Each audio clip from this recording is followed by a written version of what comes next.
যে সমীকরণে সেমিফাইনালের জন্য চরম লাভ হলো পাকিস্তানের। টি-20 বিশ্বকাপের শেষ পর্যন্ত পাকিস্তানের কাছে ভাসল নিউজিল্যান্ড, যার ফলে পয়েন্ট টেবিলে যে সমীকরণে চরম লাভ হলো পাকিস্তানের, খেলবে সেমিফাইনাল। এবারের টি-20 বিশ্বকাপে দুর্দান্ত পারফরমেন্স অবশ্য করেছে পাকিস্তান, তবে শোচনীয় পরাজয় চিরপ্রতিদ্বন্দ্বী ভারতের কাছে। তাছাড়া টি-20 বিশ্বকাপে টানা 3টি জয়, পয়েন্ট 6 নিয়ে কোয়ালিফায়ার নিশ্চিত করেছিল পাকিস্তান।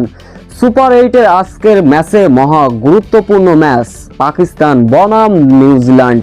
আগেই কলম্বো প্রেমাদাসা ক্রিকেট স্টেডিয়ামে বাগড়া হতে পারত বৃষ্টি, এমনটাই ধারণা দিয়েছিল আবহাওয়া অধিদপ্তর।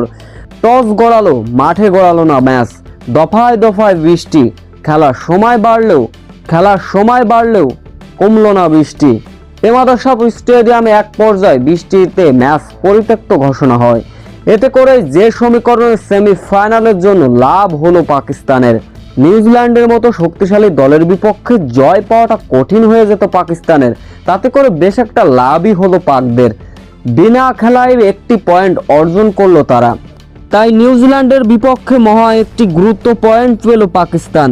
এতে করে সেমিফাইনালের জন্য কিছুটা একটা স্বস্তির খবর। পাকিস্তানের পরবর্তী ম্যাচ ইংল্যান্ড শ্রীলঙ্কার বিপক্ষে।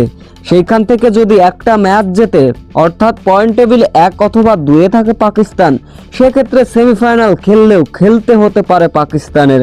তবে এর মাঝে থেকে যদি একটি ম্যাচ হেরে বসে, তবে সেমিফাইনাল খেলার জন্য মহা গুরুত্বপূর্ণ বাধা পার করতে হবে পাকিস্তানের।